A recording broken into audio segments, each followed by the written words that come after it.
Hey, what's going on guys, it's Bagas here, and as promised today, I am going to be reviewing Last Day of the Dinosaurs. Yeah, I mean, that's basically it, really. Let's just begin the review now, shall we?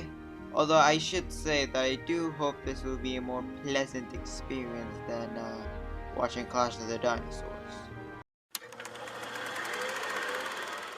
Last Day of the Dinosaurs, as you could probably guess by the name, chronologies the KPG extinction. There's two main perspectives we follow, one being the dinosaurs in the Pacific Northwest, and the other being in a Mongolian desert. The dinosaur models are reused from Clash of the Dinosaurs, with some being relabeled, and this one completely omits the paleontologist segment entirely. After an introduction to the premise, the documentary starts with an extended version of the Quetzalcoatlus eating T-Rex baby scene, this time with an actual brief fight between the adult male and the Astor kid. Then we get to see the sequence of events that causes the fated destiny of the asteroid impact. Two Triceratops then engage in a jousting match that then turns into a hunt between two T-Rexes and a Trike. The asteroid impacts the Earth, and a herd of Alamosaurs become the first victims of the catastrophe, being literally burned alive from the searing heat and just being massacred, to be honest. A quick detour to Mongolia shows the conflict between Ornithoides and Tyrannosaurus, that ends with again a bunch of tiny carnivores somehow taking down a massive herbivore. Guess they gotta keep some things consistent. Then the Pacific Northwest becomes a hellscape with everyone getting cooked or baked if you're in Mongolia. A super sandstorm arrives in Asia and covers everyone in a blanket of dust and sand. Also, finally, one of these documentaries shows what actually happens when a dromaeosaurid takes on a massive herbivore. Tsunamis come, washing away the last Quetzalcoatlus and a herd of Triceratops. Volcanic eruptions cause a dust cloud that blocks out the sun and releases hydrogen sulfide that suffocates the last remaining dinosaurs in Mongolia. The documentary climaxes with a three-way battle between Triceratops, T-Rex, and Ankylosaurus that ends with all parties dying, and the narration pretty much sums up the irony of it all. So the dinosaurs that outlast the ejecta, firestorms, and poison gas ultimately fall victim to the demands of their own massive bodies. It ends with showing the surviving animals of the KPG extinction event and a reminder of the impact left behind. Right off the bat, this is 100% better than Clash of the Dinosaurs. This one is actually watchable because it's not repeating the same clips over and over again. Like, this is a disaster movie, through and through, featuring dinosaurs, and if you watch it with that mindset, it's pretty enjoyable just to see the level of destruction the Chicxulub impact caused.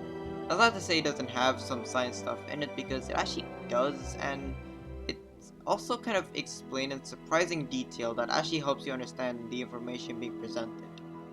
On another note, this one is noticeably more violent than its predecessor, but considering the premise, I'm willing to give it a pass on the basis that it thematically fits with the theme of the film. I will, however, not condone the bloodlust behavior, particularly from the Ornithoides, because in no way in hell should they still be hungry throughout the entire duration of the film. Anyways, aside from that, the film does a really good job in showing the level of destruction that occurred during that point in prehistory.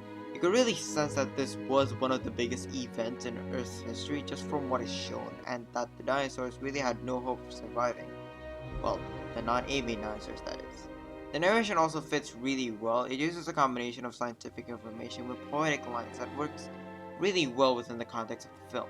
It's also really interesting to compare this with Dinosaurs the Final Day, because they're essentially telling the same story but through two totally different approaches.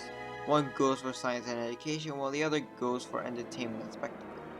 So yeah, overall this was a way more enjoyable experience than watching Clash of the Dinosaurs. It's not the best documentary ever, but it's still a decent entry in the catalog that has entertainment value and a disaster movie style that works really well with the premise. Alright, time to put it on a tier list. Quality wise, I give it a 4.2.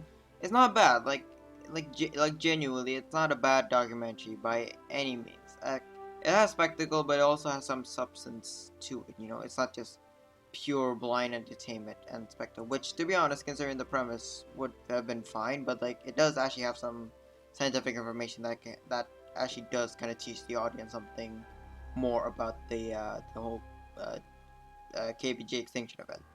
But it still has some of the pain. It still has some of the. I can't speak. It still has some of the same problems as Clash of the Dinosaurs, and if you want more detail, I'm sure I already kind of explained it very explicitly in the Clash of the Dinosaurs review. And the thing why I give it a 4.4, it is actually very enjoyable to watch. Just it definitely has entertainment value. Like, and also it's just enjoyable to see the level of destruction. Really, it just turns on that part of your brain. So it is like watching a disaster movie, which I know you can attribute it to surface level entertainment, which I will admit does it at some points it does kind of fall into that. But I mean, at the end of the day, entertainment is entertainment, isn't it? And like I wouldn't say the whole thing's running through is surface level entertainment. So yeah. What it really was, I give it a 4.3. It's only an hour and I think 5 minutes, if I remember correctly. And it's entertaining to the runtime. Like it you'll definitely not get bored watching it.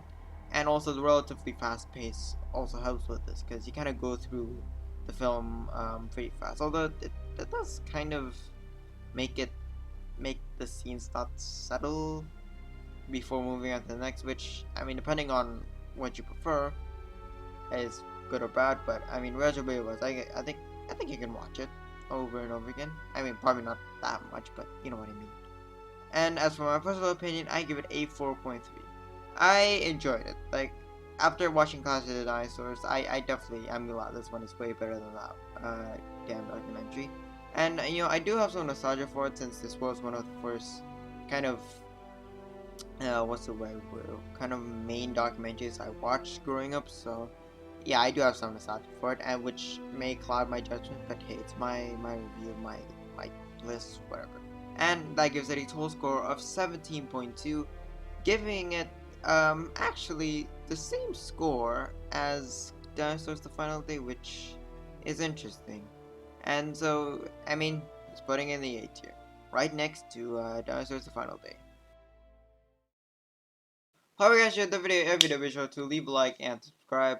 And leave a comment down below actually, because I am curious to see if you guys rank Last Day of the Dinosaurs as highly as I did. Because, I don't know, I mean, the fact that it's kind of intrinsically tied to Clash of the Dinosaurs may make it seem that, it's not as good as, like, some other documentaries, which I will admit, considering how bad Clash of the Dinosaurs is, it's perfectly understandable. But I am curious to see what you guys think of it. Whether you think it's as good as I thought it was, or is it just a dumb destruction, dumb disaster movie? But yeah, I guess that's pretty much all I had to say. I don't know what I'm gonna do for the next review. I don't even know what I decided for the next video is gonna be. But yeah. I'll see you in that video, whatever it may be. And yeah, bye.